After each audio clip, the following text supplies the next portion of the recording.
loved it. I'll send you a copy. Bam! Bitch went down.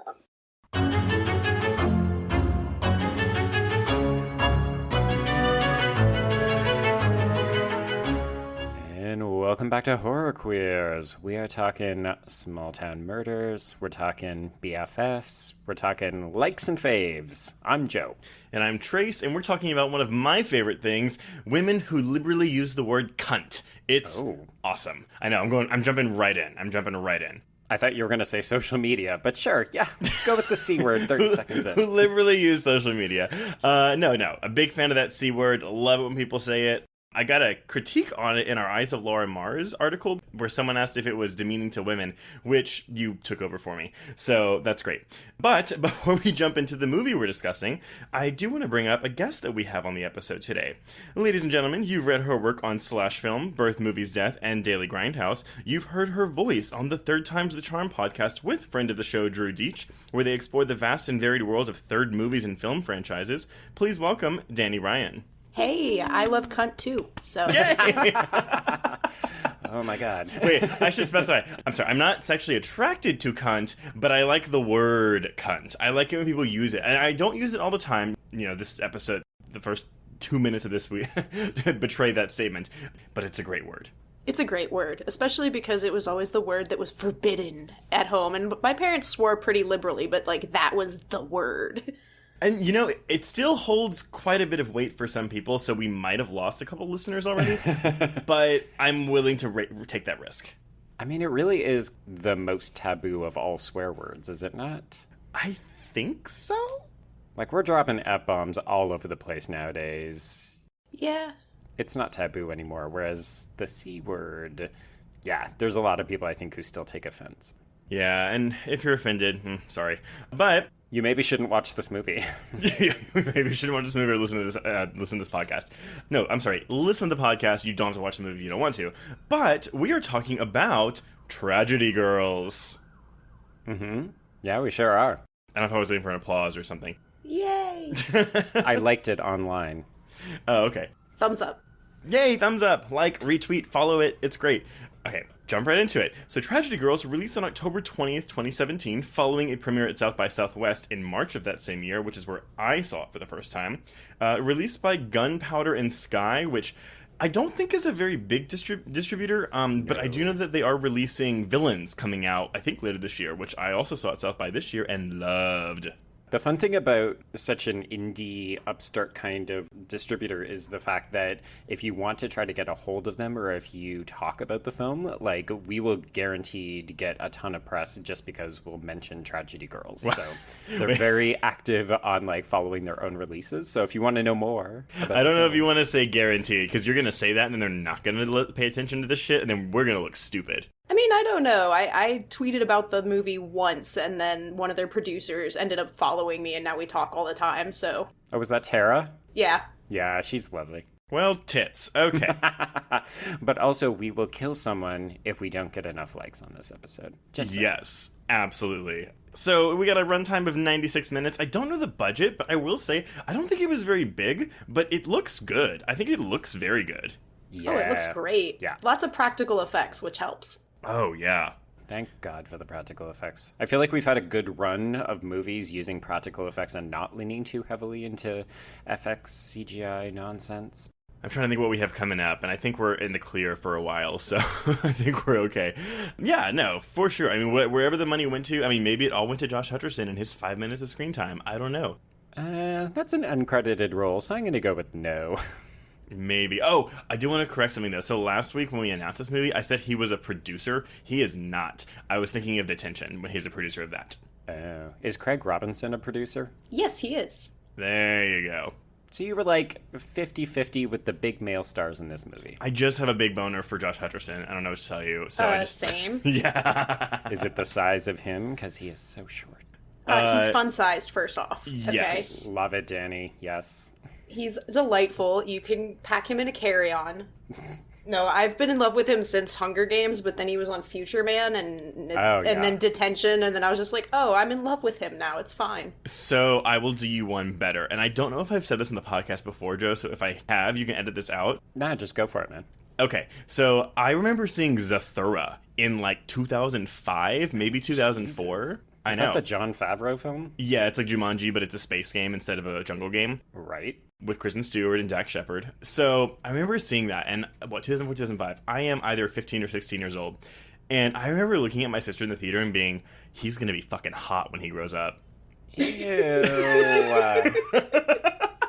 Wait, how old were you at this point? We need to contextualize. I was 15 or 16. And so how old was he? Well, let me find out. Hold on. You look it up, and Dani and I He's pretty close to my age, so I feel like we're probably okay in this. Okay, so Zathura was 2005, so I was 16 when this came out in November of 2005. Josh Hutcherson was born in 1992, so he was 13. Okay, so you're still going to get nabbed for statutory rape, but you're technically not that far apart. No, but I mean, like, I went to go see everything he was in. I saw Bridge to Terabithia in theaters. I was so fucking excited when he got Hunger Games. I love it's like an Elijah Wood level of obsession for me. Yeah, because he's short. But let's circle back to what Dani said, because I feel like we should give a shout out to Future Man. I don't know if it's been canceled at this point. No, it hasn't. Third and final season. Okay, because that show is the bomb, and if horror people are not watching it, it has... I mean, it's not horror, but they love to introduce disgusting, profane things into that show, so people should absolutely be watching it. And you get to see Josh Hutcherson's admittedly fake, but very enormous penis. Yes, and you also, I think you get to see his butt too, which I think that's his actual butt. I think that's authentic, yeah. Yes, lots of butt, not a real dick. But yeah, it's on Hulu streaming. We're not getting paid for this. It's just really that fucking good. It's so funny. It's so good. It's so freaking funny. Like, that's one of my favorite shows that I just tell people to watch because nobody seems to be talking about it. And I'm like, come crazy. on. I know. And the second season, like, it's like a Mad Max setting. And it's not my favorite type of setting, but it's still really good. And I was worried because no one talks about it that it was going to get canceled.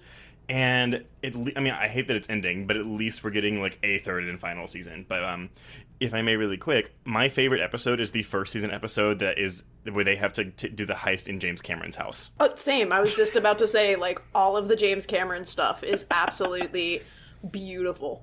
It's a very meta show, much like this movie. Wow, well done. I know, I'm getting so good with the segues. I'm really proud of myself. So yeah, okay, back to Tragedy Girls. This movie didn't get a very good release. It only opened in 2 screens. It might have expanded, but based on the numbers, I don't think so. No, I think it did the festival circuit and it got a lot of positive buzz, and then it was like, dump. Yeah, and maybe that's Gunpowder and Sky, because I think I can guarantee the same thing's going to happen to villains. But I feel like, well, we talked about horror comedies before, about how they're kind of a hard sell. I don't know if this would have attracted a lot of mainstream audiences. And I think that's actually going to be one of our big topics for this episode, is why some people, and I've seen a surprising number of people, they say that they don't like it because they don't relate to these characters. I was thinking about that the entire time I watched the movie. So we can get into our psyches too in a bit. But yeah, this opened at number 66 with $12,125 and ended up grossing $61,899. Gosh. But, as you mentioned, Joe, the reception was very positive. Rotten Tomatoes, you're looking at an 82% from critics, average score of 6.76 out of 10. I'm adding back averages into our criticisms because I've learned that people don't understand how Rotten Tomatoes works. So, yeah. Yes. Shall we do a primer for how Rotten Tomatoes works? Okay, I'm just going to say it really quickly. Everyone, Rotten Tomatoes is not a hive mind. It is not a person. Although people do work for it as a company. Yes, they work for it as a company, but they're not the ones reviewing it or giving it the rating. And so when people say Rotten Tomatoes gave a movie 82%, it's like, no. That's an aggregate score. That's an aggregate score, yes. So basically, critics from all over the world, it used to be a very select group. Now it's expanded because I can also write for them. I'm sorry, not write for them, put my reviews on their site. There we go. Yeah, so they've opened it up to introduce a lot more genre-based people, which is good because, as we've talked about numerous times on this podcast, some of the more mainstream outlets do not look as favorably on certain types of films. Yeah. i.e. a lot of horror films. Which is why Crawl has 83% right now on Rotten Tomatoes, but an average score of like 6 out of 10. So, everyone, on Rotten Tomatoes, when you're putting your review on there, or apparently some critics, like Rotten Tomatoes does it for them, I was like, fuck that, because that means like I have to trust them to put it on there. But basically, when you're doing your review, you say, is it a good review or is it a negative review? If your review is good, it's a fresh tomato. If it's negative, it's a rotten tomato. The percentage you see on Rotten Tomatoes is the percent of fresh tomatoes or positive reviews. Doesn't necessarily indicate quality, it just means that that percentage of people would recommend the movie. Whereas, if you're on a movies page and you click the more info button, you will see the average score. So for Tragedy Girls, 82% of critics that reviewed it gave it a positive review, but the average score is 6.76 out of 10, which is roughly a 3 or a 3.5 out of 5. Yeah, that seems a little low to me, but I can understand it. Well, I mean, I think we're going to get into it with these characters. But yeah, so audiences gave it a 66%, and then over on Metacritic, you got a 58 out of 100 with a user score of 6.4 out of 10. Again, not as high as I was expecting, but whatever. Yeah, I think that's an audience thing. I think this is a movie that's not for wide audiences. Mm-hmm. Sadly, yeah. So, Joe, why don't you take us to the plot, and then we'll get into these girls. Okay. Yeah, we'll just leave that one alone for now. Oh, shit. I didn't even realize I was saying that. I mean, I'd be fine with it, and I've Googled they are both of age, so I don't feel bad, but... There you go. There we go. Although, thankfully, they both actually look like teenagers in this high school set film, which is always appreciated. Yeah. Oh, yeah. I actually... Brianna Hildebrand, when I saw Deadpool, I Googled. I was like, okay, am I a pederast? Because I need to know. Okay, so no. I mean, again, even though I'm gay, I don't find Brianna. I mean, she's very attractive, but I'm not attracted to her. However, I find Alexander Shipp mesmerizing. More so here though than in the X-Men movies as Storm. Oh, absolutely. You mean in her blink and you'll miss it role as Storm in the X-Men movies? Because those movies done her dirty. I mean, she's like in more of Dark Phoenix than she was in Apocalypse, but yeah, true story. Yeah. Okay, so Tragedy Girls opens as teenagers Sadie, Brianna Hildebrand, and Michaela, or MK, Alexandra Shipp, lure Rosedale's local serial killer Lowell Orson Lemon, Kevin Durant, into a trap near Sweetheart Bridge. After killing Sadie's date Craig, they reveal that they're Lowell's biggest fans, and they want him to mentor their budding sociopathy. Alas, Craig's death fails to arouse suspicions thanks to a cautious Sheriff Welch, Timothy V. Murphy. The only person on their side is the sheriff's son, Jordan, Jack Quaid, who is also the video editor for their website, Tragedy Girls. Snooze. He's so boring. He's like the human embodiment of bland. He really is. And then he becomes super, super needy in the second half of the film. And I'm just like, okay, you were boring to begin with, and now you're annoying. Yeah. And I will say, though, I haven't watched it yet, but he's one of the leads in Amazon's The Boys that premiered. He's actually great in it. Well, there you go. I mean, I wouldn't call him a charisma vacuum in this movie, but he's just like... I guess because the girls are so manic and he's not, that it's just like a very up and down that I didn't love. Well, and I think that's maybe on purpose. Oh, I'm sure it is. Oh, yeah. He's obviously meant to be a bad fit for Sadie, right? Mm-hmm. Yeah, he's a bad fit, and actually on the director's commentary, he talks about how if you look at it one way, he's the villain of the movie, and I was like, that's interesting. Oh, I definitely looked at him this way on the rewatch. That's very interesting. And well, okay. I'm sorry. We'll keep going. I know. That's my bad. I want to talk about why people hate these girls. Okay, go ahead. Okay, so the lack of sensationalism causes the girls dismay. How will they become horror legends so that they are never forgotten and their lives matter if no one takes these crimes seriously? So to make matters worse, they learn that NK's ex-boyfriend Toby, an uncredited Josh Hutcherson, and his crotch rocket are far more popular on social media than them. Sadie decides that his emo status is hella annoying, so they run him off the road and then they stab him to death. Alas, once again, the death is deemed accidental. When cheerleader Syl, Savannah Jade, tries to cancel prom out of respect for the two dead boys, she winds up next on the hit list. After wrecking her tiny lending library, Syl is killed Final Destination style in the woodshop with a bandsaw. Best scene of the movie for me. I'm sorry. It's so good. The reveal of what they did to her body is the best part. Pretty awful. The line, just so there's no possible way she could have done this herself. Which is true. She definitely did not decapitate herself and put her head on that spinning thing. Your shoes are not regulation. Okay, so the girls stage the crime, and their hard work pays off as their popularity online and IRL begins to climb. At Sill's memorial, Fire Marshal Big Al, Craig Robinson, steals their thunder, so the girls take him out that night at Gunblaster's gym. The next day, Michaela sabotages a press conference with a well-timed video text that makes Jordan suspicious. At the Take Back the Night walk, the girls then learn that Lowell has escaped his confinement. Despite the threat of an actual serial killer hunting them, Michaela insists that they kill Jordan when she learns that he has covertly stolen their burner phone. When Sadie goes to Jordan's house to do the deed, Lowell attacks, stabbing Jordan in the shoulder and escaping before the sheriff can shoot him, although Michaela covertly collects him, so that's all fine.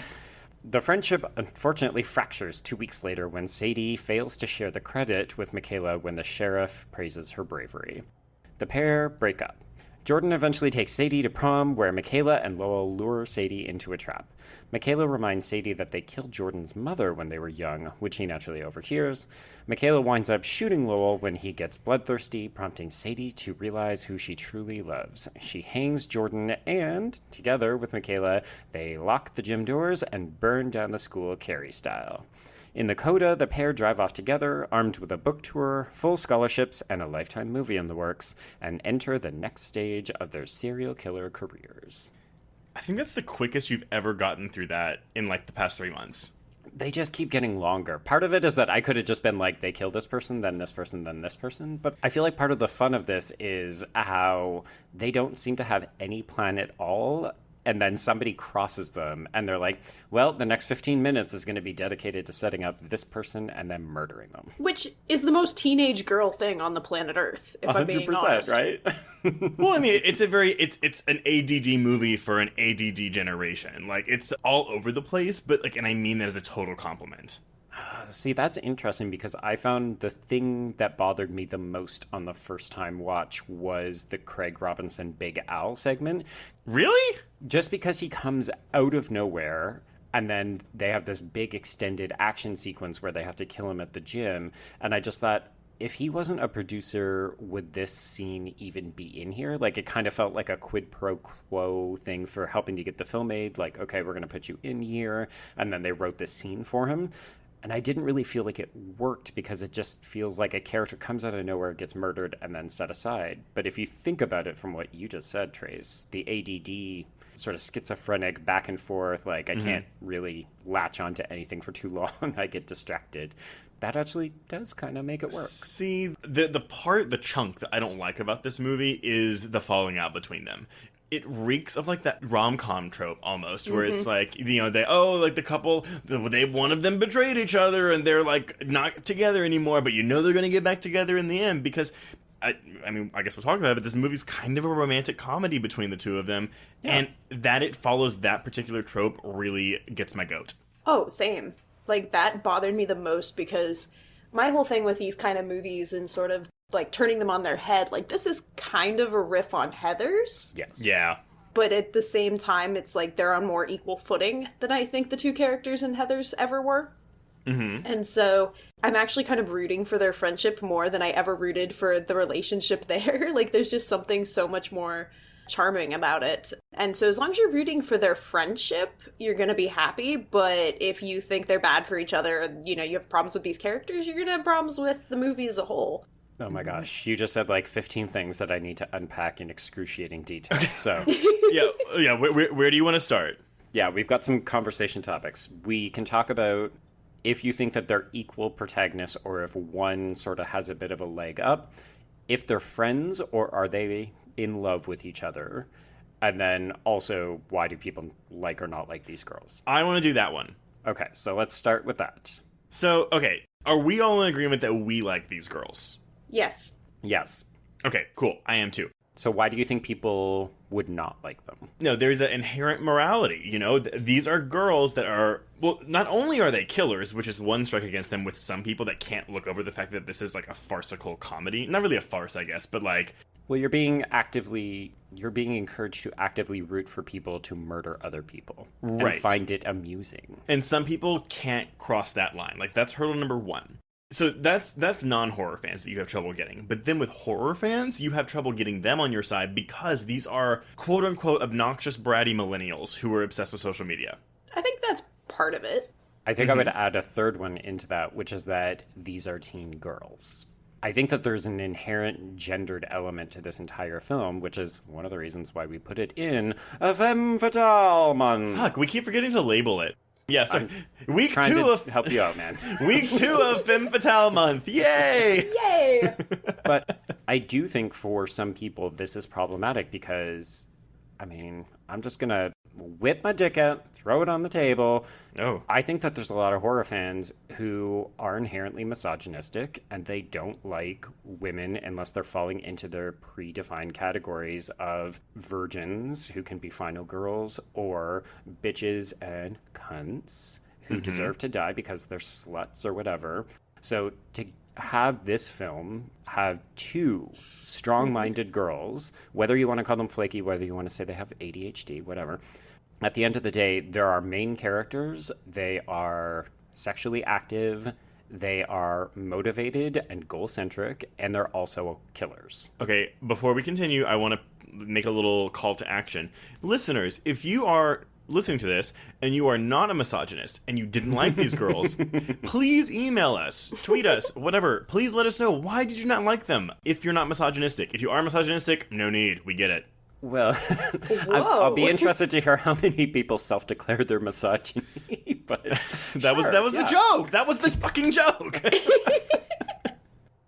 I think the other thing too, though, is I think a lot of people are on board until the ending, until burning down the high school, because every other victim, there's at least like some sort of setup as to why. There's a reason. Yeah. But then they burn down that whole school, and like some of the characters that you're introduced to that they kill in that sequence are like not terrible people. Like, I love the nerdy girl with the glasses that's constantly getting, picked at and that kind of thing. And I'm like, what did she do? Like, she didn't hurt anybody. So that's when they kind of cross the line for a lot. I mean, for me, the first time I was like, oh, I don't know if I can keep rooting for them, but I kind of have to. I think for me, it was when they kill Jordan, when she hangs him. Because, I mean, even though I don't really care about him, I didn't dislike him. And he didn't do anything wrong until we... Oh, I wanted him gone. I was like... He was so controlling and needy, and he tried to, like, make her feel bad for taking care of herself and having friendships, and I was just like, no, be gone with you. All right. I'm into it. I mean, whether or not that means he deserved to die, it's a little debatable. No, but... well, in the world of this film, people have done far does. Less and gotten far worse. Yeah, I mean, somebody built a little house and got killed for it because she was being fake, so... That lending library, I've never even heard of that. I guess You've that never is a heard real of a thing. tiny You've never library? heard of those? Never heard of it. They're very popular. I don't know what to say to that. Is it because you don't read? We just watched Audition last week where I read a book. I don't... It's a really good book, though, but it is short. He did talk endlessly about how it was only 190 pages. I did. I said it like 5 times. Yeah. Because I was trying to get people to read it. I'm trying to promote literacy. It's such a good read. Yeah. It's such a quick, easy, good read. Yes, it is. This movie, unfortunately, is not based on a book, but that's okay because it's super fun. That was not a good transition. That one's a work in progress. That's okay. So the lending library, interesting tidbit from the commentary. The lending library was based on the Myers house from Halloween, and there's a buttload of little Easter eggs scattered throughout the film. Like, clearly the guys that made this did love horror, so there's some fun ones. There's actually so I didn't know that. That's awesome. But no, so I love horror comedies, especially meta ones, and I found that a lot of the ones that I've seen recently, especially the smaller indie ones, and I'm thinking specifically of like oh, he's gonna name names. Well, no, so I mean like Bloodfest, which is a Rooster Teeth production, and it, it was like the Hellfest, but like it came out first, blah blah blah. Oh, or like Stage Fright, which isn't really super meta, but it's it kind of is. Yeah, it is. There's a lot of things that annoy me when like a movie like feels like it's trying too hard. Yeah, and like the references are really like either dated or they're just like not clever enough. I didn't feel like that in this movie. The only reference or joke that I was like, ooh, that's already dated, was the Candy Crush reference. But honestly, I think most, even the references to Martyrs, Final Destination, like all that, it kind of flowed for me. Whereas I feel like the worst horror comedies, the movie grinds to a halt to like be like, look at what we just said. Yeah, I'll give you that. Like, as much as I loved it, like Final Girls, there were moments where I was like, oh, that's hokey. Like, but I love that movie, but there were moments where I was just like, I wish you were rated R. Yeah, I mean, I feel the same way. I think it's when they're referencing their like real world things, like things that are in our world too. Again, like even just saying like when Syl dies, oh, that she got Final Destination or something, like that worked. Whereas I feel like maybe in the hands of a lesser actress or a lesser director, or I guess a lesser writer, who knows, one of the three or all three, it wouldn't work. Well, I think in this case, too, there's a tone that helps, but it's not veering so far into it that every character is talking in these kinds of ridiculous movie cliches. It's unfortunately one of the things that Scream's legacy has left us, which is this idea that every movie needs to have a Randy or all the characters are Randys. Yeah. Where they're just so self-aware and they're so meta. But part of the reason it works in Scream is because Randy is the movie-obsessed individual in that group. Now, I think in Tragedy Girls it works because we've got these two girls who have done their homework, right? So they're kind of proxy stand-ins for both the audience, but also these two directors, as Dani, you just mentioned. They clearly did their homework. They know these movies. So the girls fulfill that function. Nobody else in this movie acts like they're living in a horror film. Although, I will say, Michaela making fun of Argento is a sin. I'm sorry, you mean Dario DiGiorno or Gario Archipaggio? Mario Luigi? Dario Arpeggio. Which, I was like, okay, wait, was she just fucking with him, or did she really not know who he was? Because I was like, wait a minute. Trey, she's you. She doesn't like Italian horror. That's true, but I still know who Dario Argento is, or Dario... Fuck. God damn it. I pulled a U. Dario Argento. I was going to say, or maybe she's a me and she just can't pronounce fucking foreign names because her tongue... I mean, they are supposed to be... They shot this in Kentucky, so is it supposed to take place in Kentucky? Maybe she hasn't heard? I mean, we have the internet. It's a fictional town. It's something like Rosewood or Rosedale. Rosedale, but it's supposed to be based on like the Riverdale / like Sabrina the Teenage Witch town. It's like those little small towns where like creepy things happen. Riverdale, yeah. Yeah. Yeah, they say a couple times that it's in Midwest. It's their sleepy Midwest town. So I do think it's just meant to stand in for an everywhere kind of place. But the way that they talk about things like Martyrs and Dario Argento, I think you're also meant to infer that they're probably not getting a huge swath of foreign horror films. Right. We did kind of divert or digress away from the likability of the two characters. I feel like we didn't unpack that enough. I don't know. I mean, Michaela making fun of Argento is going to piss off some horror fans. And then the killing of everybody in the high school is going to piss off your moralists. Beyond that, the only thing I could see, and this isn't a problem I had, but it's a problem I could see myself having if I'd have seen this at a different point in life, is that they're popular and they get away with it. And it's like... Right. In Heathers, like, the popular girls are the bitches. And in a lot of these other things, like, if you're popular, that signals that you're going to die. You're the bad guy. Well, but, I mean, also in Heathers, though, I mean, like, you have Veronica and JD, but JD is very clearly the villain of that movie, whereas Veronica changes course. You're not ever asked to really identify with JD past a certain point. You're supposed to, not recognize, oh my god, what is the term? Relate. You're supposed to relate to Veronica after a certain point when it's like, oh, they're not in it together anymore because, like, you know, she's the good guy. Whereas this one, they never quite have that turn. They're fully, quote unquote, evil through and through. But yeah, I get what you're saying. And this is the thing that I struggled with when I've talked to people about this film, is it that they don't like the characters. So the way that these teen girls are presented, you know, the vernacular that they have, the actions that they do. Or is it that they don't actually like the film's stance on morality? Like, the film is encouraging you to sympathize and or relate with these girls. Because to me, those are two different things. You can like the girls and feel like the film doesn't encourage that connection, which is where I stand. Like, I think at the end of the film, there's the slow motion shot of the sheriff crying as he gestures towards the burnt school where his son's dead body is. And I don't think that's not from the perspective of the girls. That's for our benefit, the audience's benefit. Well, and there's a comedic bit at the very, very end when they drive off into the sunset and, you know, the father of Michaela turns to the mother and he's like, we did good. And it's like, okay, clearly they know, the movie knows these are villains. Like, that's the joke. Yeah. Michaela's mother, played by Scream 2's Elise Neal. And I know she's been in a bunch of other stuff, but that's all I know Elise Neal from. Well, and Dani, I'm curious because I want to know how much the directors talk about Scream, because there are so many Scream references in this movie. They reference it once or twice. They reference that she was in Scream 2, and they're like, oh, that's, you know, of course we had to put Scream references in because we had her and this and that. So they're big fans. They reference, I mean, it's just like horror movie name drop watching that commentary, and it's a lot of fun. Because you got Scream, Evil Dead, 1981 Student Bodies, Halloween, Carrie. Death Proof, Hannibal, Torso. Yep, Hannibal.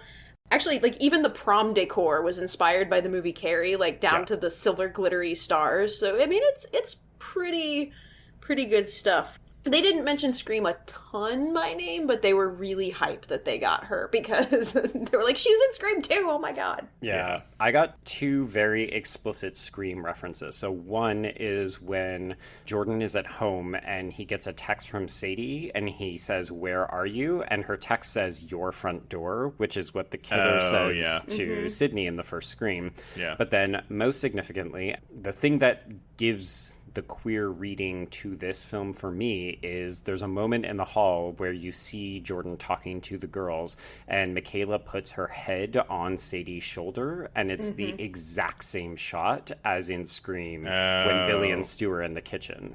Gotcha. It's super possessive. It is. I think that it kind of goes a bit back and forth in this film, but my reading is that Michaela is in love with Sadie. Yes. And I've had people be like, no, you're reading into it too much. And I'm like, all you have to do is look at their, like, she touches Sadie at every opportunity. Oh, Michaela is completely in love with Sadie, and I think Sadie loves Michaela, but maybe the romantic/sexual aspect of it is not reciprocated, but she definitely deeply cares for her, and so that's where a little bit of the unevenness and the conflict in the film really comes from, because Sadie's not willing to commit to Michaela 100% like Michaela's willing to go the other way. Yeah, and people who would say, oh, well, no, Michaela, you know, she was dating the Josh Hutcherson character. The way that he is presented, I mean, he's only in a couple of scenes, but there's that backing music that's all romantic that's meant to convey that he puts a spell on girls, and she always looks like she's mildly stunned. So I don't actually think that she has a romantic interest in him so much as he has the capacity to put people under his charming spell. So you're saying he has like a magic cock that like just like waves like spells at women to make them crush him? I believe it's a motorcycle called a crotch rocket, yes. Oh, he can rocket my crotch any day. That's Is that not a thing? the same thing, no. I see it as that, but I also see it as, with him, I saw it as her going, oh, okay, well, here's somebody I could distract myself with. Here's somebody, like, kind of cool that I could maybe stop having these feelings about Sadie that are too intense or whatever. And then when Sadie's like, oh, we have to kill him, she's resistant at first. And she actually is kind of like, no, I have a crush on him. And I think that's a really great representation of girls that are bi or pan, honestly, because I was like, yeah, I'd hook up with Josh Hutcherson and Brianna Hildebrand. Come on. Or you'd hook up with Josh Hutcherson to get to Brianna Hildebrand. There you go. Or both at the same time. I mean, Joe, you're at a loss though, because like no matter what we say, we're still gonna get those "you guys are reaching" comments. Oh, yeah. Even though like if we're gonna call it a reach, it's not the furthest home we've made on this podcast. Well, and it's not that big a reach because it felt so accurate to, like, I had a friend who had a crush on me and had that sort of relationship, and I'm like, I immediately picked up on it. I was like, oh, ding, ding, ding, she's in love with her. This is not gonna end well. Okay, so my question then is, do we think that Michaela is a killer? Because she also seems to be slightly more resistant to committing the acts. No. Like, Sadie is more often the one who makes the plans and initiates the deaths. Right, but also, like, Michaela's the one that stabs Josh Hutcherson, like, 1,000 times. Yeah, Michaela enjoys it. I mean, especially when she starts, when she turns Lowell. Like, that's my whole thing, is that's the moment that I was like, oh, she's 100% in on this, too, because she turns Lowell. I mean, she makes a pet out of Buffalo Bill, basically. I prefer Michaela as a character because I feel like she's the crazier one of the two. When she's trying to act like the good girl, it's just really funny. Like, she has that kind of, like, ditzy, like, your stereotypical, like, silly, sexy, dumb, blonde woman, even though she's not blonde. Like, she knows what to do to get men's attention, to make them do what she wants. And it's just really funny. She does, but at the same time, that didn't work on Big Al at all. Oh, I know. No. Well, it's because, A, he had just spent his energy on the teacher, but... Oh, yeah. That scene always has a bit of a weird, uncomfortable sexuality to it, where she's trying to come onto him, and I think he's the only person who recognizes that there's a huge age discrepancy. Right. He's like, no, I'm okay. But no, when she's like, water, and she's like licking her lips, so refreshing. It's I live for jokes like that. Like, they could have dragged that out forever. And even though they did, apparently, the director's talked about, he's like, so we have some cuts of this that went way too far and had to be on the cutting room floor, and I'm like, I would live to see those cuts. Right? And the DVD has literally none of them. There's no special features on there. You know, it's weird. The Blu-ray, like, hey, it's fine. It's a good Blu-ray, but, like, the main menu looks cheap. The box itself is thicker than a normal Blu-ray, and the back looks, I don't want to say like a high schooler printed it out, but it doesn't look very professional. And that might be a Gunpowder and Sky thing, so sorry if you work for Gunpowder and Sky and you're listening to this, but the DVD, the Blu-ray does look less professional. It looks a little bootleg. Yeah, yes. Oh, good one, yes. Are you sure that it's not meant to look like they put it together for their website? No, because then it would look more artsy-crafty, and it does not look like that. Yeah, it would be like the Borat disc, where it looked like it was handwritten on with marker, and when I worked at Blockbuster, everybody kept going, I got the wrong disc, and I'm like, no, you didn't. Well, it's like, yeah, if it was meant to look like that, Joe, I think they would make it look, like, worse. It'd be more exaggerated. Intentionally, yeah. Yeah, but, like, when it looks like it's just like, oh, like, they're just putting it out there. I mean, it doesn't even feel like that. It just feels like very low budget, more so than anything. It's like, I feel like there was effort made, but they just didn't have the resources to do maybe what they wanted. Right. Unless anyone thinks I'm trying to dissuade you from buying the Blu-ray, don't. The Blu-ray is good. Like, it has good video audio quality, and you do have that commentary on there. And the commentary is fun. And let's also take a moment to check our privilege, because there's so many movies that don't even get a physical release. That too. Yeah. Like, there's so many Netflix originals and whatever that I'm just like, I just want a Blu-ray copy of this. Oh my That's God. all I want. If we could just get a fucking Blu-ray of Hush and Gerald's Game, I swear to God, Netflix. Ugh. No, but then, I mean, the minute that they do those, I'm going to want commentaries, I'm going to want alternative takes, I'm gonna, like, Hold the Dark. Everything. I need Sonya telling me everything. Yeah. Okay, so we had 3 legs of a tripod to hit on. We did one of them. Yes. What were the other 2? So you brought it up, but you can't remember. I was throwing the ball back in your court. Okay, so we... Oh, I guess we talked about their sexuality. That was 2 legs. We did. So we did. We hit two of the 3 legs. So, and then the third would be... Oh, are they friends? Well, no, that was the sexuality. Are they friends or are they more? Yeah. Joe, you said these things. I was summarizing. Okay, hold on. So Everybody take a breather. I'm going to think about it. Okay, we have likability of the girls. Well, okay, I actually I want to go. I'm gonna go back to the but film. if you beat this dead horse, I'm going to edit it out. No. I know that's totally fine. But what I want to say one thing. We don't have to have a whole discussion about it. But the reason that I think it's very clear that the movie doesn't have it's not supporting them per se, is that the film is using the heightened comedy and their murders, which are ridiculous, as a commentary on the youth's obsession with social media. And it's not approving of it in any shape, way, or form, which is why it utilizes the murders to be their motive of, like, their MO of getting more social media mentions and follows. Yeah. Oh, absolutely. Well, and the fact that none of the people they killed none of them do anything heinous. Like, if they were going around doing like actual vigilante stuff, that would make them, easier to get behind, easier to support. And the movie could kind of try to get behind them if this was like a rape revenge thing or something like that. But pretty much everything everybody does is just get on their nerves or get in their way in some way, shape, or form. Well, and isn't that interesting? Because, like, Joe, we had just talked about recently how horror movies love to give women, like, a tragic backstory or a rape or something like that is, like, makes them, quote-unquote, damaged. Whereas this one, it doesn't do that. I mean, granted, they're murdering, because they're insane. But it's almost as if, like, social media itself is their rape. Like, it's the thing that makes them damaged.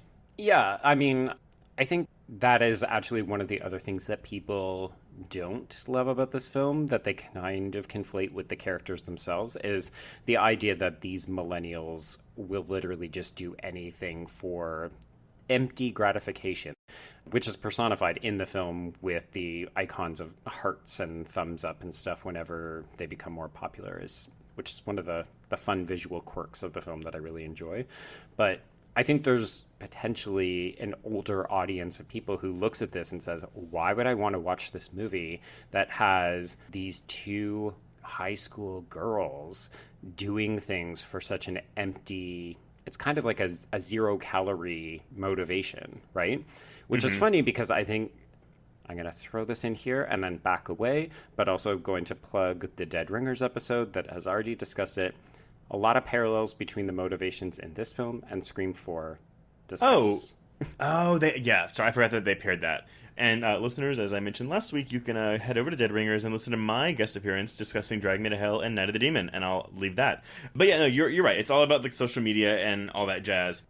But I think there's a lot of people who don't love this idea of social media as a driver. I think some people find it cliche. Ooh. I think like the Candy Crush thing, it's maybe not going to age in a particular way, but I think for some people this feels very prescient. Like when I watched this back in 2017, I thought to myself, their finger is kind of on the pulse. Like people have killed for way dumber things than gaining a following online. Yeah. Oh, yeah. I feel like there's another film that mirrors this. It's called Killers.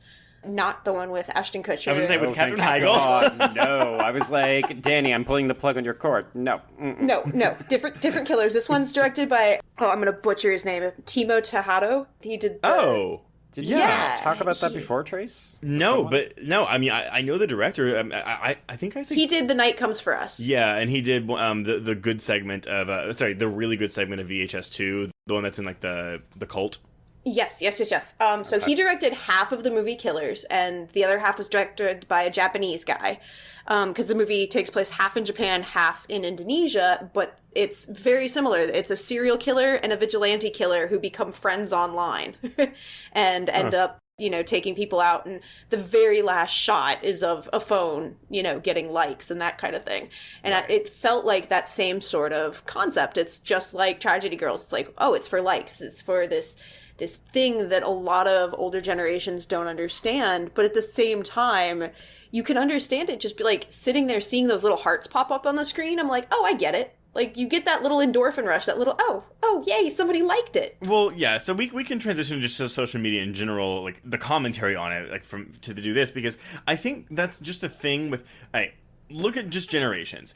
Typically, isn't it the older generation that doesn't like the current movies, horror or otherwise, coming out, because a lot of them are geared towards younger folk? So just like when Scream 4 came out 8 years ago, people didn't love it, and then like now it's, I think, well, I don't want to say more like timely horror films are gonna age better, but it's almost like I feel like with Scream 4, and maybe even this to an extent, it's criticizing something that people still like and do, so maybe they felt like it was criticizing them, which it is. Mm-hmm. And by them I also mean us, because I mean, look, how the fuck do all of us know each other? Twitter. But like, maybe like people are so they don't like the finger being pointed at them, as you so perfectly put, Joe, and that maybe they find ways to not like the movie that's criticizing them or their actions. Well, I think in some regards too, people don't like films that feel too of a moment, right? I think you're right that there is a generational divide. I don't know how you would break it down, if only because part of me is like, well, I love 80s films, but I also love modern films, so I don't know, like, what generation would I put myself in, unless we're breaking it down literally among, I mean, I think it's somewhat literally, because I feel like there's a secondhand language of being online that folks Gen X and younger kind of have picked up. And a lot of folks that are older, my parents' age and older, they just don't get it. They don't understand memes. They don't understand sort of the shorthand we have. They don't understand, like, there's jokes in this that are, kind of silly, but they're reliant on your understanding. I mean, Lowell's initials are LOL. I didn't know that. Out of curiosity, have either one of y'all seen the director's other film? Director is Tyler McIntyre. He did a movie called Patchwork. I have not. I was trying to see if maybe there were similar themes in that movie, because it also has the same writing duo, which is McIntyre and Chris Lee. The composer, the cinematographer, both worked on that movie too. I've never seen it, and honestly, I don't think I'd even heard of it. The title sounds familiar, but it's also so generic that I could just be thinking I'm pretty sure they're both Canadian, and I think it's a little tiny Canadian film. God damn it. Sorry. I'm sorry. Hello. Hi, I from know. Canada. Oh, what is that? Another connection I love to Canadians. Canadiana? I love Canadians. It's just there's no shortage of them making movies everywhere. It's true. Well, it's because we give you tax breaks and you come up here and you exploit That's us true. for our labor. That's true. So. Move your fat... Hey everyone, are you looking for spine-tingling thrillers, shocking horrors, and edge-of-your-seat suspense? Then Shudder is the app for you. Dubbed the Netflix of horror, you'll have access to the largest, fastest-growing, human-curated selection of thrilling and dangerous entertainment for just $5.99 a month. Shudder has a unique collection of exclusive and original films and series like Dead Wax and Horror Noir, horror classics like Halloween and A Nightmare on Elm Street, and blockbuster hits like Mandy. It's so convenient. My favorite feature is their collections, which come in handy for my themed monthly movie nights that you know I love to have. They've got a collection on classic slashers, affectionately dubbed slashics, another one on female vengeance, which you all know I love, and my personal favorite, queer horror, which can really come in handy when listening to this very podcast. They even recently added to the collection the amazing queer horror slasher film Knife Plus Heart, which we covered back in June. And did I mention how portable the service is? That's right. With Shudder, you'll have unlimited access to stream ad-free horror films and TV shows on all your favorite devices, including your iPad, your Xbox One, and your Google Chromecast. And because we love it so much, Joe and I have decided to give you a month of Shudder for free. That's right, 30 days for free. To try it out, just go to shudder.com, that's SHUDDER.com, and use the promo code QUEERS, that's QUEERS. And now, back to our program. But this whole concept of, does the film's premise and its motivation, does that work for people? Does that put them off? I'm very intrigued by it because I think in the case of this film, it's actually using the way that social media is presented as a very, it's fascinating, right? And I think, Dani, as you suggested, it's foundationally built on a bunch of different ideas that if you don't get that joke, maybe you feel like you're on the other side of it. I'm very curious to know whether or not there are people who don't like it for that very reason, or if they feel like it's just not going to age well. Same as Detention. As soon as you said Detention with Josh Hutcherson, I'm like, that feels related to this. They feel like they're in the same sort of cinematic canon of this ADD, hyperactive. Yeah. Well, I think the editing has a lot to do with that, though, because it's very, quick. And, even the cinematography, which is bright and bubbly, which, really quick, though, I don't know if y'all saw this, but the fucking Midsummer. Yes. The cinematographer is Powell Pogorzelski, which who also did the cinematography for Hereditary and Midsummer. Wow. And I butchered that name, which I also did on our Patreon episode on Midsummer, but that's okay. Maybe third time I'll get it. Points for effort. I love a good Gario Archipaggio. Listeners, if you didn't listen to our episode on Audition last week, please go listen to those first 10 minutes, because they're a treat. There's a drinking game in the number of times that I missed. You'll be dead in 10 minutes. But yeah, it's both Detention and this, very bright, very quick editing. There's a lot of editing gimmicks. Mm-hmm. And yeah, like you said, Joe, it's very meta. It feels youthful, right? The number of reviews that I saw from people being like, oh, this is trying a little bit too hard. Oh, it's trying to be Heathers. It's Mean Girls with killers. I was like, ooh, there are a lot of people who are making reaches to kind of say, this is like the film that we had in my generation when I was smoking a corn pipe and wearing when I was wearing my jelly shoes and smoking some menthols, if it's the 90s. Oh my god. No, I mean, I've been guilty of, comparing. It's like, this movie's just like this with this, but usually it's more like if I'm complimenting a movie. I think if you're critiquing and you're just saying, oh, it's like this, but not as good, I think that's lazy criticism. Agreed. I always feel like it's more of a shorthand when you're trying to recommend a film to somebody. Yeah. Like, here's the tone, or here's something. If you like this, you're probably going to like it.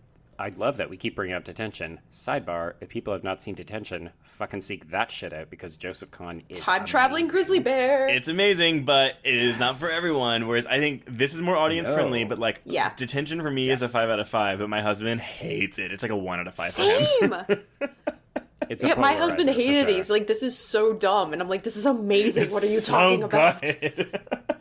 I mean, I do think one of the other problems that these kinds of films have is because they sometimes feel like they're evoking a music video. Yeah. Children, music videos are visual images that music is set to. They used to air all the time on something called So you MTV. mean the movie Ultraviolet if you turn out the awful dialogue? Oh, God. Ooh. I've never seen it, but I love Mila Jovovich. I do, too. I saw it in theaters. So it's awful, but if you turn off the dialogue and just play the Chemical Brothers, it works. Right. All right. Yeah. I mean, it's like 2 hours of... Yeah, I mean, so you gotta do drugs first, but... All right. Well, it's one of those ones where I've been like, I know it's terrible. Maybe I want to rent it. I don't know. No. It's not good bad. It's just boring. See, that's the biggest sin. Like, give me a bad movie any day. Just don't give me a boring bad movie. Exactly. Give me bad, like, Wild Wild West, where I'm just shaking my head. Mm-hmm. Okay. Back to the tragedy of these girls. I know, I'm recouping. So what do you make of this friendship / romance in the pantheon of teenage girl horror films? I think they're up there with, like, Thoroughbreds and... Oh, I forgot about Thoroughbreds. Like Heavenly Creatures, The Craft. Yes, very much so. Like, these are, like, clearly villains, but they're villains we're kind of rooting for because, I mean, as a woman, like, only being the final girl or the victim gets so boring. So kind of getting to have a villain that I can kind of cling to a little bit is a lot of fun. And both of these girls are so much fun. So yeah, definitely put them with Thoroughbreds and The Craft and, to a much lesser extent, the French film Baisez-moi. What is that? It translates to either fuck me. Yeah, fuck me, or I've seen the PC translation is kill me. Oh, okay. It's Thelma and Louise turned up to 11. Oh. It's Thelma and Louise, except they go on a murder sex spree, and it is nuts, and none of the sex is simulated, so it's one of those movies. Yeah, it's considered adjacent to New French Extremity, isn't it? Yes, it is. Yeah. Very much so. But I've always thought, like, that's the most extensive, crazy version of this relationship that I've seen, where just two women go off the deep end together. And it's one of those things, it's like, I love it, but I'm also kind of afraid of it. Yeah, I'm trying to think. Like, so, Joe, you mentioned Heavenly Creatures. I think we could even bring in Knock Knock, the Eli Roth movie with Keanu Reeves, to that. Not really anymore. Actually, the film we're discussing next week kind of has that same feel, but it's not in the same vein as this. But you do have two women. Right. I like them, and I also think that the film puts in Lowell to be like a even bigger villain, so it's like makes them maybe look better by comparison. Yeah, but then it's hilarious because he's the big bad or whatever, and they just keep emasculating him repeatedly. Yeah. And then at the end, he's like gonna make his final stand, and she just shoots him, and that's it. And the other man tries to, I'm gonna save you, and he's ultimately useless too. And I was like, that's kind of great, honestly. So I gotta ask you all this. So I confess, when I saw this at South by, I always go through for film festivals. I'm like looking at, okay, what's horror? What can I cover? Whatever. I don't always read like the full summary that they put in there. I'll read like the log line, but I had forgotten what it was about. And so the opening of the film I remember seeing for the first time actually took me by surprise. Like that's a version of expectation. Like, oh, like they're kidnapping the killer. Is that something that y'all saw going into it, or were y'all also taken surprised by that? I was taken completely by surprise. Like, all I knew going into it was, like, they're best friends and they're killers. that's it. Like, I was sort of like, okay, I'm going to go into this. It's going to be poppy. It's going to be fun. But I have no idea what's happening otherwise. And then that opening scene started, and I was like, wait, she's one of the killers, so why is she in the victim role? Mm-hmm. And so I knew something was up, but I didn't know it was going to be them kidnapping Lowell and then everything that happens from there. But I do love all of the stuff with the two of them and Lowell. I think it's just a lot of fun. It's very macabre. I mean, like, and I like that gallows humor. Like, mm-hmm. That's kind of my selling point, which, again, I know people can't really get in touch with. But, oh, sorry, I cut you off, Joe. Oh, I was going to say, I'm mostly on par with Dani. I don't think that I knew that there was another serial killer at play, although I believe it is in the log line, if you take a look at the description. I'm sure it is.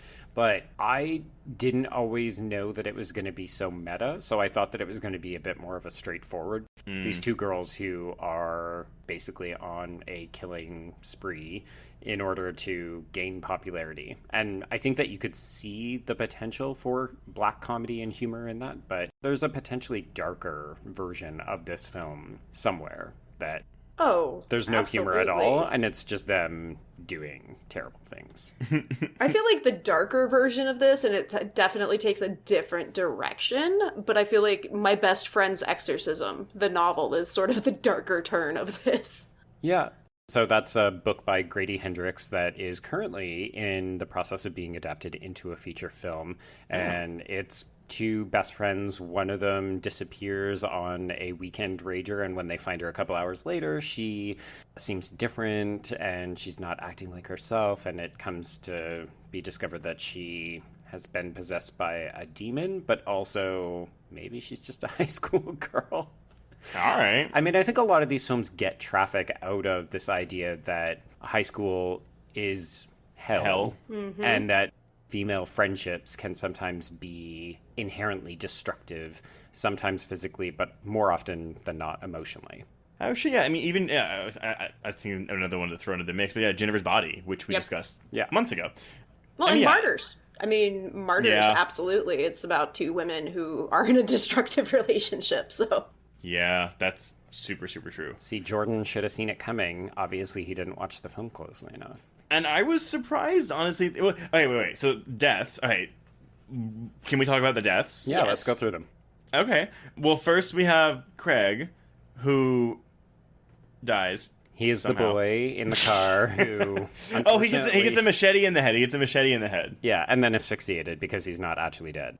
Which is a great gag. Well, and I think that, like a lot of other films, this opening just till after the credits when they get to school the next day, it's almost like a really good short film that tells you everything you need to know about this film, right? It's got the different balance of tones, it's got the subversion of expectations, and it's got female serial killers who are being mentored by an older guy.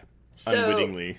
Basically, when they came up with the film, they came up with the opening sequence and the ending sequence. And then they were like, okay, now we just gotta figure out the middle. So it makes sense that, like, that opening sequence really does feel like its own little short film, because it pretty much was. And that was the basis for what they came up with the rest of the movie. Yeah, the proof of concept. And in the opening scene, there's actually a really interesting critique on masculinity in general, because when she wants the guy to go out and, investigate the strange noise, and she's like... Yeah, she berates him. She goes, "Why are you being such a little bitch about this? I'm sorry, I just heard you were a fucking man." Mm-hmm. Which, there's no quicker way to get a man to do something than to insult his masculinity. Yep. It's true. Which works well for the girls throughout most of this film, right? Like, think about the way that they handle the sheriff after Sill's death, when at this point their popularity is skyrocketing and he's trying to question them and get them to take down their blog, and they're basically negotiating to get police protection, and they want to know what's in it for them, and when it doesn't work, they're like, okay, bye. Yeah. So Craig dies, then we get Josh Hutcherson, who runs over some spikes and legs bent all over the place, stabbed a bunch of times, and then also asphyxiated? And also she makes out with him as he dies. Oh! And after. He's clearly dead when he's Sadie comes down. clearly dead, yeah. And when she walks away, she's got the blood smeared all over her mouth. Yeah, she's clearly making out with a dead dude. I mean, Josh Hutcherson's hot, but not that hot. Yes. Maybe. I might disagree. But Great, we're going into necrophilia now. pedophilia, necrophilia. I mean, I'm crossing all. I'm marking up my bingo card as we speak. So then we have Syl, who has the best death, as she's hung up on a chain, buzzed through the head. Then we Which get she brings about herself, by the way. Oh, She she does. totally Kind of does. self-responsible for her own death. Super Final Destination. It's great. Also, the movie calls out not the best joke, but it works fine. And then I do also like that the janitor doesn't even notice that they're there. It's a very easy joke and one that probably wouldn't at all work in real life. But I like that it's built on the idea that he doesn't see students, because just moments before, the nameless girl walks by and she says goodnight to him and he's like, who? What?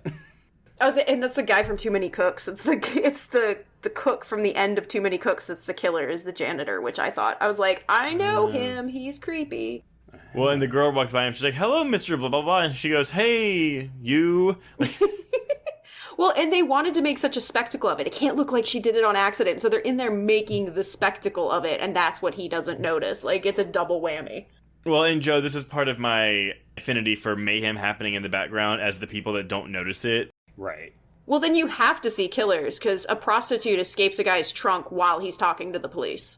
Okay, yes. I live for that. We discussed it in our Patreon episode of Crawl when someone's getting attacked on a boat behind someone else and they don't even notice it happening. So you're just seeing the alligator attack this girl, like, in hindsight. Or, I'm sorry, in the background. But yeah, it's great. It is, yeah. Then it's Big Al. Oh, and see, I liked his death, though. Like, Joe... His death is awesome. As much as the scene may have not worked for you, like, the final touch of that bench press or whatever, is that what that's called? Yep. Okay. Or Smith machine. I've never been to a gym. I'm being serious, I've never been to a gym. And it decapitates him. Yeah. But yeah, it decapitates him. I think for halfway. me, the best part in this one is actually the use of weights as weapons, because it's kind of terrifying. Like, there's a lot of instances where the film likes to get a lot of mileage out of how these two small girls are pulling off all of these ridiculous antics. And this is where they're actually in the most danger. So watching Michaela get slammed into the mirror and watching him nearly choke Sadie to death, but most significantly of all, when Michaela throws the weight at him. He just catches it. Just And he one-handed. catches Just it, like, woof. it's really a testament to his power, right? Yeah. He's such a formidable threat that they have to use both of them to take him out. And then that's when you get that really good payoff where he gets decapitated. Well, sort of decapitated. Like, the whole top of his head's just gone. Yeah, it like lands on his forehead or something. And then we have the principal, the mayor, who is one of the ladies from the Freaky Friday remake with Lindsay Lohan and Jamie Lee Curtis.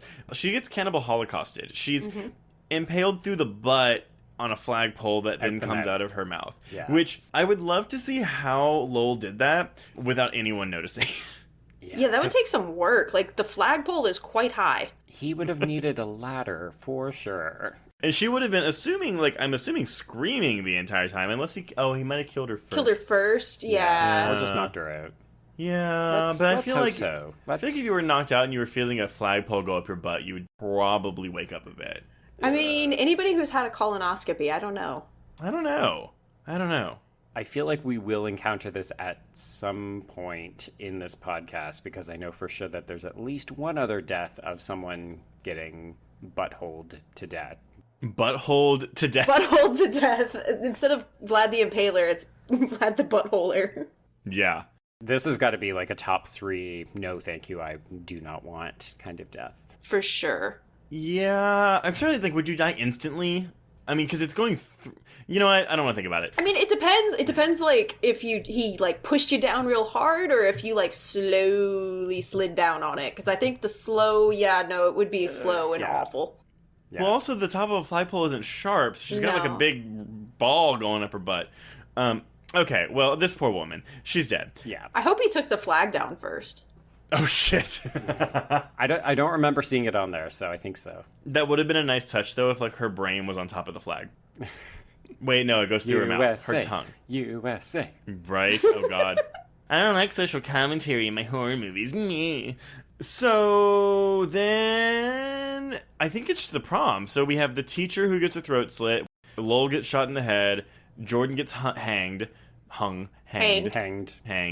And then everyone burns alive. Yeah, he might be hung, but he was definitely hanged. True story. We'll never know. Not in this movie. I'm glad that the film avoided the sex scene by interrupting it with a murder scene instead.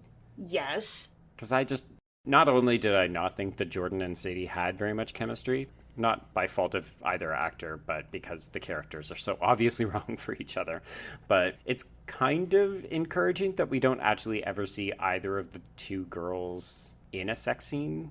Like, the film doesn't need to do that to them, for lack of a better term. And again, written by two men, directed by one of those two men that wrote it. So it's kind of good for you guys. Yeah, I mean, there's references that they're sexually active. Do you know how many hand jobs she had to give and things like that? But like 30. Like 30. No, she said 3. No, she said like 30. She said 30. Did she? Because I remember thinking about the wrist trauma involved. Yeah, I did too. I was like, oh god, that's like some major carpal tunnel you're getting there. Seriously, I was like, girl, you better be doing wrist workouts.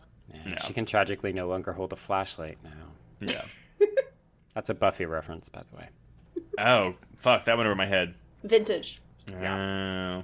Well, are there more things we need to talk about? We want to talk about?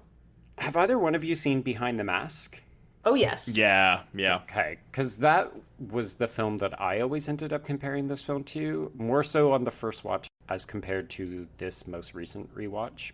I'm wondering, do you have any thoughts about how it depicts the background insight into a killer's motivation? So, I'll say up front, I think Tragedy Girls is a more fun movie than Behind the Mask, but I think Behind the Mask is a better movie. Only slightly. Okay. Because the issue I have with Tragedy Girls is, I don't want to say the tonal shift, but really just the third act in general, like, up until they team up again. So between their falling out and their team up, it just kind of like putters out a little. Yeah, the beginning of the movie starts such an energy that once you get to that point, it's like the movie. Yeah, it just like kind of is like winding down, and then it tries to pick itself back up again, and it kind of works, but it doesn't. And then also maybe just again because you're going from a silly, meta comedy to something a bit more serious when we're supposed to take their fallout, like, I guess, feel bad. I think the movie wants to make you feel bad for them, or like, I don't know, not happy that they're not together, which I'm not happy they're not together anymore, but I'm also aware of the trope. Whereas I feel like with Leslie Vernon, it has a better grasp on tone because it's funny, but it's not like this kind of humor. It's darker, and I think it has a more consistent tone throughout. I don't know, maybe you disagree, but I didn't answer your question at all. There's a lot of movies that have played with that. Like, there's Leslie Vernon, there's one called How to Be a Serial Killer, there's Man Bites Dog, which is kind of the OG. Right. And I feel like all of those are a lot darker. Like, this has moments where it gets really dark, and then it pulls back. Like, the sheriff crying over his son is really dark, and then it kind of pulls back just in time. Even the way the sheriff crying, though, like, that could be played for laughs. Oh, it totally could. But it doesn't. And that, I was confused by that. I don't think it really works. Or maybe that's your moral marker. Like, if you laugh at him, then you are as bad as the girl. Yeah, that might be it. Well, no, but no, because like there's a funny way that someone can laugh. Like, I mean, like I'm thinking of the hot chick when that like ugly girl like gets rejected all the time, and she's like, and she like runs away. Not the hot chick, the house bunny. But he's like, it's real, like it's like real cry acting, and I was like, oh, like it's not funny, like. Oh, the director, he said that originally that went on a lot longer, and that in test screenings people were super turned off by it. He like apparently was like, my baby boy, my only son, and I'm just like, I'm glad they cut it short then. I think it's just the right amount then. Yeah, probably so. But I mean, either way, this is a 4 out of 5 for me. I think Leslie Vernon's probably a 4 out of 5 too, but I prefer it more to this one. But like I said, this is a more fun watch. But all right, so sorry, your original question. No, it was just how do the two compare? Because to me, they both suggest to offer insight into the mind of a killer, but in a very kind of confessional way. So I was just intrigued to see if there was more there that you were sensing. Yeah, I think they go together some. The one I pair it with is Thoroughbreds. Like, even though Thoroughbreds is definitely a much more serious, dark, artsy movie, like, it feels like they're kin. Right. Yeah, I can see that. Well, but it is darker. This one is tonally more in sync with Leslie Vernon, but yeah, I think maybe thematically it's more in sync with Thoroughbred, so I can see that. I mean, either way, they'd all make for a killer triple feature. Yeah, I mean, they both made me laugh really hard, and I love really dark humor. Like, gallows humor is my favorite. That makes me laugh the hardest, so that's probably why I loved them both, because I feel like Leslie Vernon has a lot of humor, but it's much more concerned with what it is to be a villain and sort of, like, humanizing the character of Leslie Vernon, whereas I don't feel like there's interest in humanizing any of these girls, whether it's in Thoroughbreds or Tragedy Girls. Like, we're not supposed to empathize with them, even if we're rooting for their friendship. Well, it's interesting. I've seen people comment that they feel like these characters are shallow and they're not even really fleshed out, which I don't think I agree with that. No. But I think that part of the reason that people struggle with that is because, as we said, it's teen girls, it's high school, they're social media obsessed, so I think people dismiss them just outright because they're falling into these particular categories that society typically does not value all that much. Also, even if they are not very fleshed out, it's a fucking, like, horror comedy that's supposed to be kind of stupid and fun. So, have fun with it. Right? You're not making the same criticisms of Tucker and Dale, and they're just two dumb rednecks. Come on. Yeah, You know what? Actually, exactly. Tucker and Dale is probably a better comparison. No, it totally is. Even though, because they are murderers, just accidentally. Yeah. But I feel like they're much better people, though. Which is really that film's only joke, though. Yeah. You've got spectacular death sequences and then these two oafs who keep accidentally getting into these terrible situations. And I love Tucker and Dale vs. Evil, and it's super fun. But that's what I'm saying, though. Maybe it's because this movie is saying something, so the people that don't like it, or sorry, some of the people that don't like it, they don't realize they don't like it because they feel like they're the ones being criticized. Or they're not represented, and they're not used to not being represented. Yes, good. Oh, that's good. That's really fucking good. Yeah. Sorry, not really many people that listen to this because a lot of them are queer. Not all of them, but if you didn't feel represented in this movie and that made you angry, think about how we've felt for a long time. Right? Women and queer folks and people of color and anybody who's not the standard. Yes. Yeah. Which is funny because so many horror films are actually implicitly built around all of these different ideas, and yet, it's always the white guy, the straight white guy that survives, or the straight white girl who's super virginal. Mm-hmm. Yeah, you're Jessica Biel. Yeah, you're either Jessica Biel or you're, I don't know. I can't think of like, all the final guys I can think of are, like, really random and weird, so I guess I don't have a good one for that. This is unbelievable. I cannot believe y'all are insulting Jessica Biel. Yes, thank you, BoJack. I use that a lot, actually. Pretty much as often as you reference the House Bunny. Yeah. I don't think I've referenced the House Bunny before, but this is have. Jessica Oh, fuck. Okay. Well, whatever. I'm going to keep a placard next to my Of the movies that I mentioned? Just like the random non-horror movies that you reference. It's actually going to give me away as not being a very creative person because, yeah, I go to the same well every couple episodes. This is fine. You know what? It's called a callback. We'll just go with it. Yeah, exactly. Fold it into our drinking game. I'm not bothered, so... It's well, yeah. Oh, you're not bothered for once. Dude, I did that for you. Come on. Oh, okay. Okay, so I have two games. Okay. First one is a memory game. So here's how it's going to work. I'm going to ask each of you to define a term based off of the definition provided by this film. You are not allowed to help the other one out. Repeat that one more time. Okay, so I'm going to give each of you a definition, and you're not allowed to help the other one out. Okay. So... Dani, I would like you to identify what a serial killer is based on what Tragedy Girl says in their helpful, informative video early in the film. Oh my goodness. I didn't know there was a pop quiz. A serial killer is... How about this? While you're thinking about it, Trace, I will give you yours because this will help. Is it mass murder? What is a spree killer?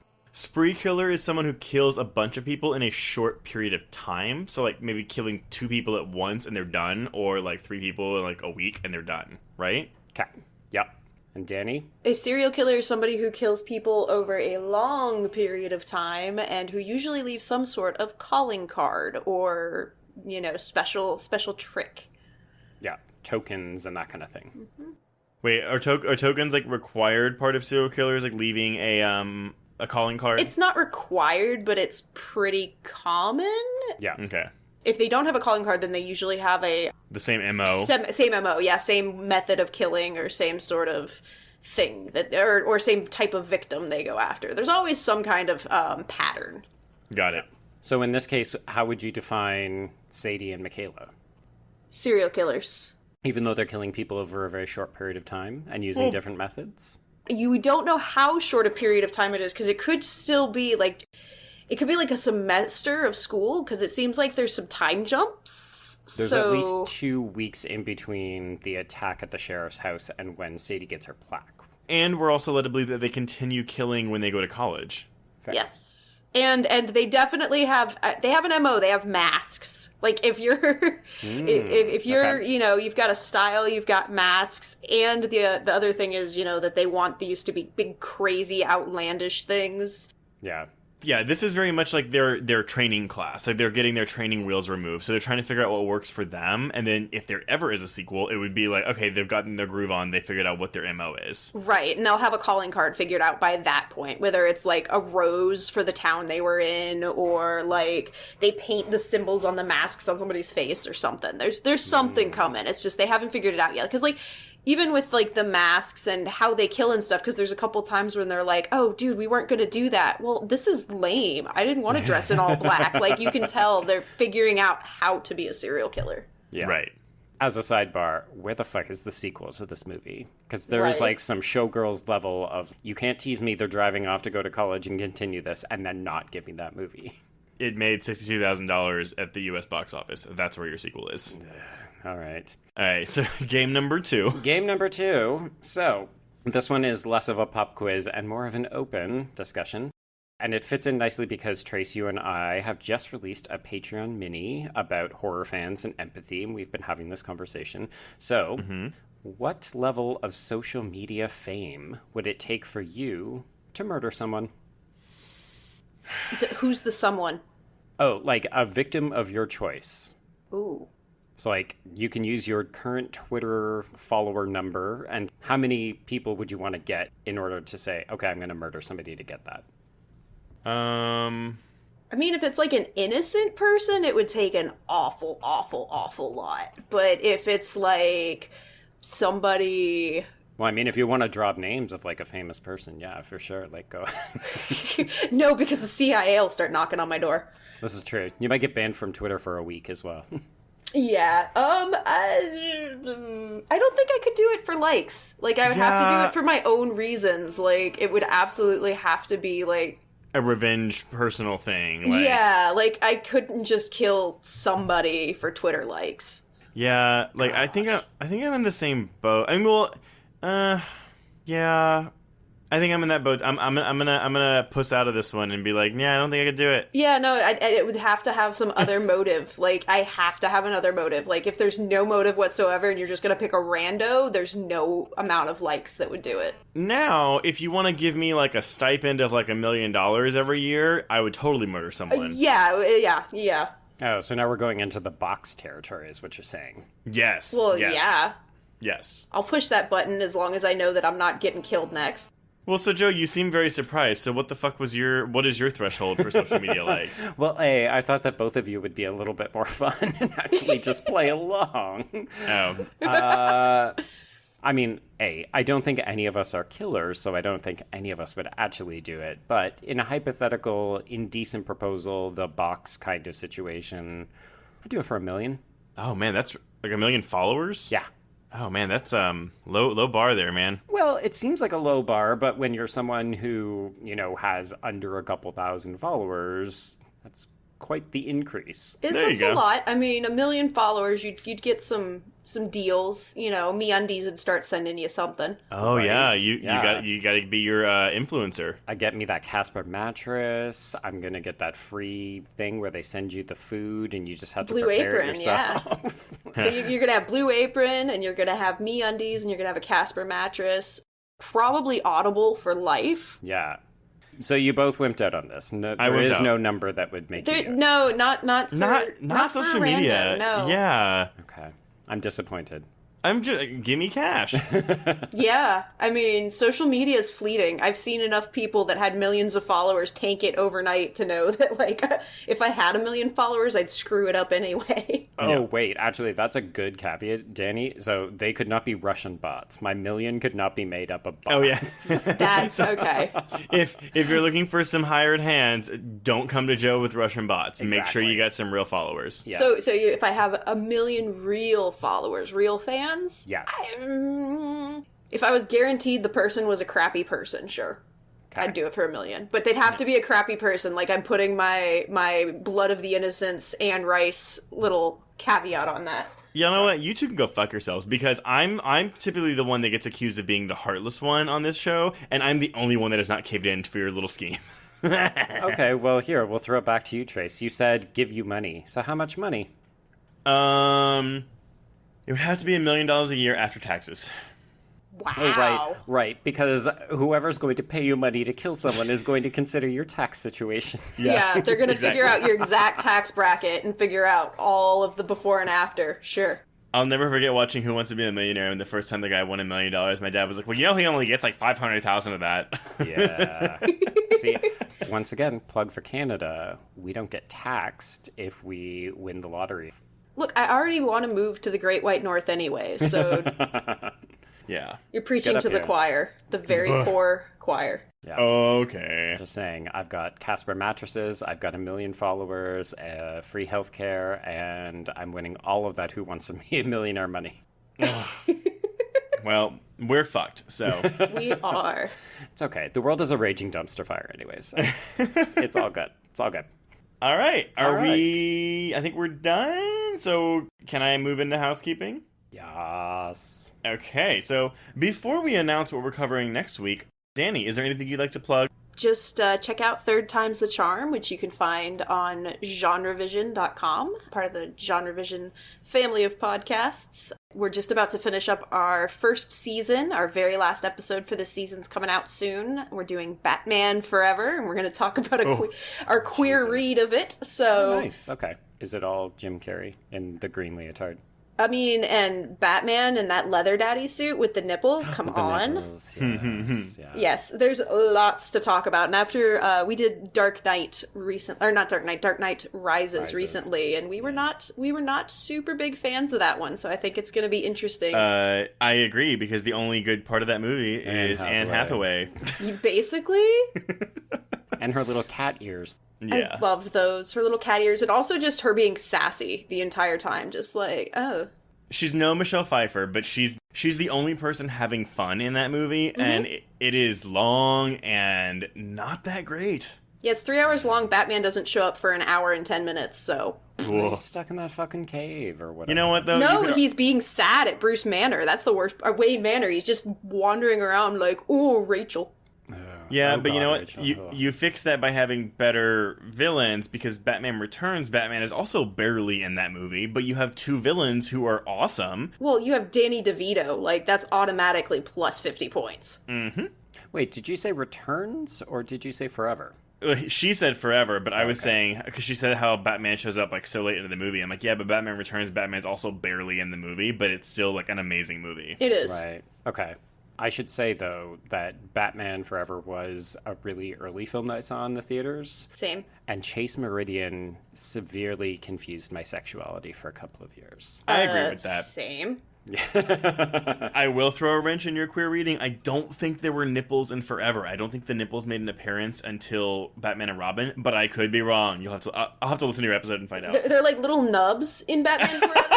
And then they're full-on eraser And then they're heads. full on like eraser. Yeah, on when it's Clooney's got the full nips, like cut diamonds with those things. But in Forever, it's just kind of like a hint of a nipple. Noted. Well, I will be sure to check that out. No. Because now you can hear us talk about hints of nipples. now I'm just curious. But yeah, so moving on, if you want to reach us on Twitter, you can reach me at Traced Thurman. And I am at B Stole My Remote. That's the letter B. And if you're tweeting about the podcast, be sure to use the hashtag HorrorQueers in your tweet so we can find you. You can also email us at horrorqueers@gmail.com or check out our Facebook page. If you have 2 seconds, please head over to iTunes and leave us a rating or a review. That's super nice of you if you do that. If you want even more content, please visit our Patreon page at patreon.com/horrorqueers, where you can sign up for exclusive bonus episodes covering recent horror films. Our most recent episode is on Crawl, but next week we will have an episode on 47 Meters Down Uncaged, so it's been a real aquatic horror couple weeks. Woohoo. And you'll also get a newsletter on the first of each month that lets you know our film schedule for that month. But before we officially sign off, Joe, what are we covering next week? All right, so our Femme Fatale month continues, and we're going with probably the least well-known film of the bunch, a Brazilian film called Good Manners. And I'm going to preface this by warning Canadian listeners, or maybe international listeners in general, this is a bit of a hard one to track down. So if you can call in some favors, apparently it's easy to find in the States and not so easy to find in other places. Yes, it is available to rent on Amazon Prime for 99 cents. You can stream it if you live in the States. It's a $30 DVD with no special features in Canada. Oof. Well, yeah, so it's called Good Manners, or As Boas Maneiras. Oh, fuck, I'm gonna have to pronounce names. I know, it's Brazilian. Portuguese. There you go. But I'm glad you didn't say what it was about, because the logline of this movie gives quite a bit away that I think you're better off going into the movie not reading the logline. So, yes, I purposely didn't. Yeah, so listeners, if you haven't seen the movie, please don't read the plot, just trust me. I saw this at Fantastic Fest a couple years ago, I think 2017, and I gave it a 4.5 out of 5. I adore this movie. It is wonderful, but it is best going in blind. Ooh. So, on that note, we can cross out Tragedy Girls. Yes, and cross out Horror Queers.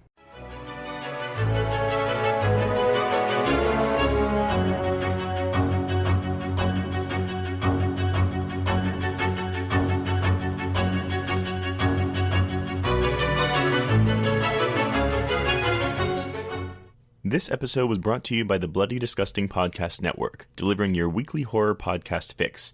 To find more episodes of this show and others, please visit bloodydisgusting.com/podcast network. Get in, losers. This is the Lady Killers, a Feminine Rage podcast. I'm Jen. I'm Sammy. I'm Rocco. And I'm May. Our podcast is a tribute to the female-identifying killers in horror and more.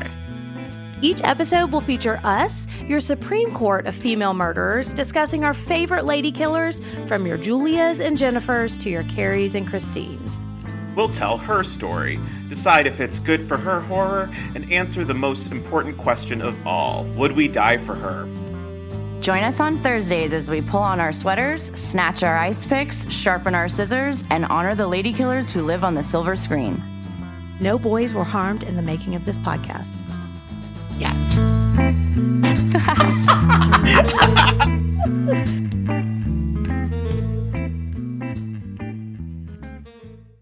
It was late in the afternoon when the professor and I took our way towards the east, whence I knew Jonathan was coming. Jonathan Harker has asked me to note this, as he says he is hardly equal to the task, and he wants an exact record kept. Dear Madam Mina, I have read your husband's so wonderful diary. Strange and terrible as it is true. I will pledge my life on it. God preserve my sanity, for to this I am reduced. Safety and the assurance of safety are things of the past. I am in hopes that I shall see more of you at Castle Dracula.